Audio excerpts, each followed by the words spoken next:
This No. is an actor. Like Bill Nye, you are an actor. So who is Bill Nye and what are his qualifications? I brought in my friend GS Muse, and he has 2 science degrees, biotechnology and molecular bioscience. We're going to talk through what is a real scientist and why is Bill Nye not one of those. Thanks for being here, Greg. Hey, thanks for having me, Cody. Just for the audience, so that I'm not accused later of misrepresenting myself. So I have 2 science degrees. I've got my associates in biotech, and then I've got my bachelor's in biotechnology and molecular bioscience. So that's a giant mouthful. People might find it strange, but I'm actually quite proud of that associates. So the thing is, having been in the science field and worked in a lab, you've written this article and it's already been viewed like more than 100,000 times. It's the top ranked search term in Google. If you go Bill Nye scientist or is Bill Nye a scientist? Mm-hmm. You had some things to say about this topic and some people took notice. So Bill Nye, the science guy, everyone's favorite school. He's a teacher. He's a television star. Mm-hmm. He had a hit series, talks about scientific concepts to children.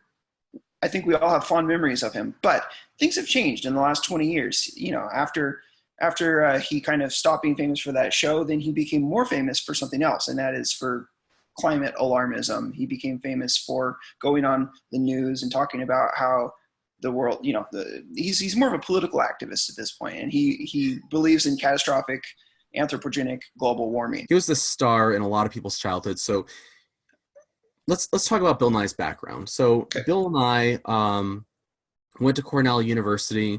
He got his bachelor's degree in mechanical engineering. Now, getting a bachelor's degree in mechanical engineering, that's quite an impressive feat. I have a lot of the people that I went to school with got their bachelor's degree in mechanical engineering. That was probably the largest program at the university where I went to. So when I was having trouble with calculus, I had a lot of people to help me out. So Bill Nye, he would have studied a lot of math. He would have done a lot of physics in order to get this mechanical engineering degree. But having a mechanical engineering degree doesn't make one a scientist. And might sound, a lot of people might take pause at that, but generally in science, there's kind of some cultural understandings of these terms. If I go work in a laboratory, I won't generally be referred to as one of the scientists because I only have a bachelor degree. However, somebody with a PhD, they're generally considered to be the scientist in the lab. Now, that's kind of a cultural thing, so there's not really a hard set in stone definition in the dictionary of what kind of degree you have to be a scientist. And people have pointed that out. But I'm going to come back to that in a little bit. So Bill Nye, he gets this bachelor's degree. He goes on later to do comedy. He works for NASA at one point as a mechanical engineer doing mechanical engineer stuff. And that's pretty impressive. That's a great thing to have on your resume. And then he eventually goes on and he develops this persona of what became known as Bill Nye the Science Guy. And this was a comedy routine at first. So this is him doing stand-up comedy, and this is one of his characters. But Bill Nye the Science Guy wasn't a real person. This was somebody that Bill Nye, the actual person, was playing as a stage character. And later on, he goes on and has this hit show. He does very well, teaches a lot of kids about science. And I'll say personally, I don't mean this as a low blow. I personally preferred Miss Frizzle. But Miss Frizzle, the fictional character from Magic School Bus, is as real of a person as Bill Nye the Science Guy. I'm sorry to say that, but it's true. The only difference is that Bill Nye the Science Guy is played by a flesh and blood actor, whereas Miss Frizzle was a cartoon. So, and that's fine. We played Bill Nye. We had all these videos in school about Bill Nye teaching us about rocks or teaching us about this thing or that thing or the other thing. And a lot of people learned a lot from it. And I know friends personally who were inspired to do science partly because of watching Bill Nye. So he's done a lot of great work in terms of science education. And that's something I greatly commend him for. Now, later on, Bill Nye kind of became famous again because he started making these videos insulting creationists, accusing them of not knowing anything about science. And then there were scientists who were creationists who decided to respond to him. And this ended up leading up to the famous debate between Ken Ham and Bill Nye. Now, I personally think that starting out, Ken Ham did better in that debate, but I think because of the presuppositionalism, I think he let the ball drop in some cases. But I will keep going because I know that's not quite what this video is about. So what ended up prompting me to want to write this article was the way Bill Nye has approached a lot of these topics, and kind of the arrogance and the misqualification in approaching them. One of the key examples was the fact that he went on CNN and he was put next to a gentleman who has a PhD. He's an atmospheric physicist.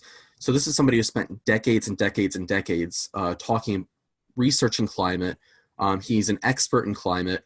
He knows how the atmosphere works. And he's arguing that a lot of what we're being told about climate change through the media is not scientifically correct. It's not accurate. And so CNN has him on there, and then they have Bill Nye on next to him. And after this actual scientist gives his presentation, you have Bill Nye, the bachelor's in mechanical engineering guy, saying, "Oh, well, that's all nonsense," and just dismisses it. And I'm like, well, you don't have the authority to dismiss this. This is like somebody with a nursing, or I don't know how to compare this because it's not. I don't know what to compare this to be honest about it, because this is an actor. Like Bill Nye, you are an actor. You are a smart guy when it comes to physics. Sure, you have your bachelor's in mechanical engineering. You've studied a lot of physics. But what we have here is a world-class expert, and then you have this comedian coming on and just dismissing him. And granted, he's a smart comedian, but I have a problem with this. That's like me getting on TV and dismissing something Thomas Sowell, the economist, has to say because I've read a few books about economics. Sure. Yeah, it tells us something about the celebrity culture that we have, where it matters more that you are a comedian and that you have a TV show versus that you have actual claimed knowledge. But what about this? Doesn't he actually have 6 PhDs? This is interesting. So after I wrote about Bill Nye initially, I had I don't mean to speak bad about family, but I had a relative who said, "No, Greg, he has 6 PhDs. So he is a scientist." But just for the record, Oprah Winfrey actually has 4 doctorates, and they are of the same kind because they're honorary doctorates. I thought Oprah had 5. Last I checked, it was 4.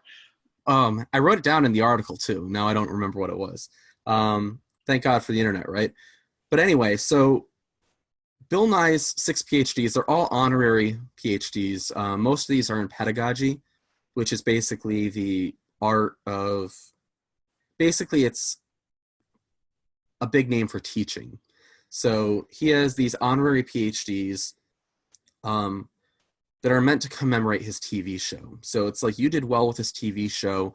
You got a lot of people interested in science. Come speak at our university for a half hour, and we're going to give you this honorary degree.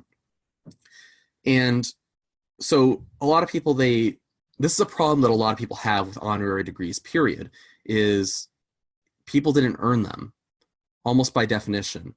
At one point in history, they have been used properly, but it seems like it's almost more often than not, it's been abused.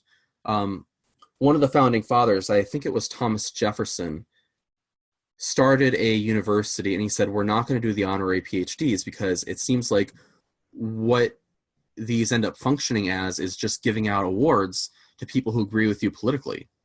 And that's pretty much where things have gone with Bill Nye, is he has these 6 honorary PhDs. Now, said relative was insisting to me, no, honorary PhDs are better. So I think she was confusing honorary PhD with graduating with honors, which is something else. But sadly, when you're talking to relatives, they still see you as, the child you kind of grew up So, I mean, what are you going to do? So the PhD that he has, it's a feather in his cap, but yeah, it's not the same thing as being a real scientist. Bill Yeah. Nye, not a scientific authority, popular TV show, comedian, strong educator. He's done a Hmm. lot of great things. We really appreciate it. But today he is a political activist.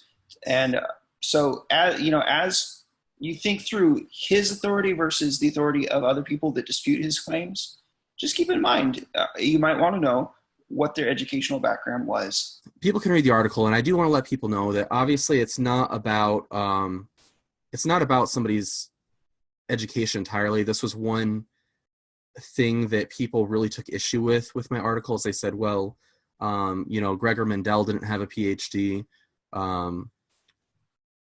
Actually, I can't remember with Gregor Mendel, but they pointed out a lot of historical figures that didn't necessarily have a doctorate who we still consider scientists, who are historical figures. And I go into that in the article.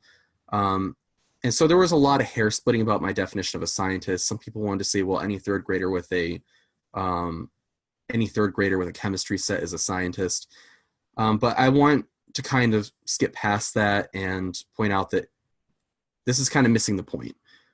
Bill Nye has his bachelor's in mechanical engineering, so he's not on the same qualifications as somebody with 40 years of experience studying atmospheric physics who has a PhD in physics.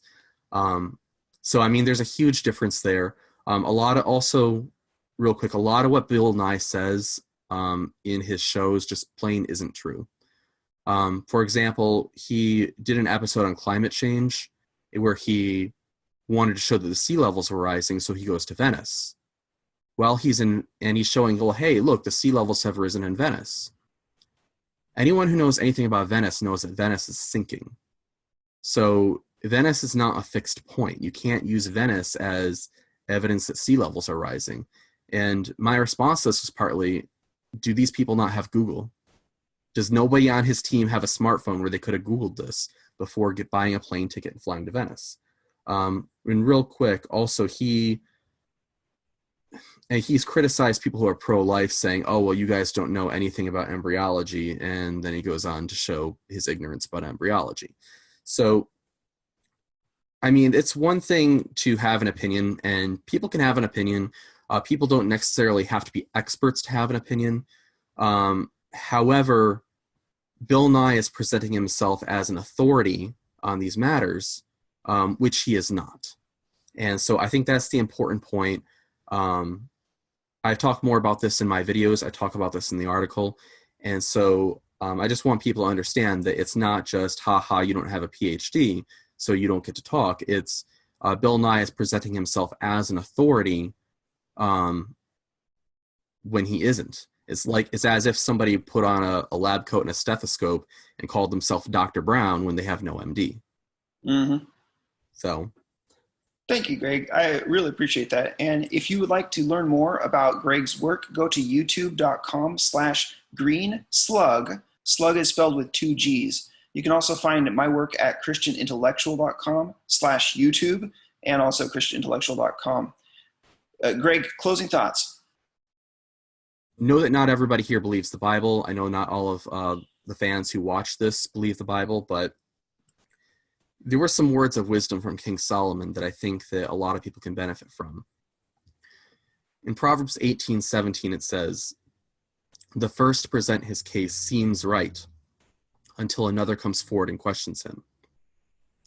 And so basically what that means is you might hear something from somebody, you might hear a case presented to you, and you might say, well, that's clearly true.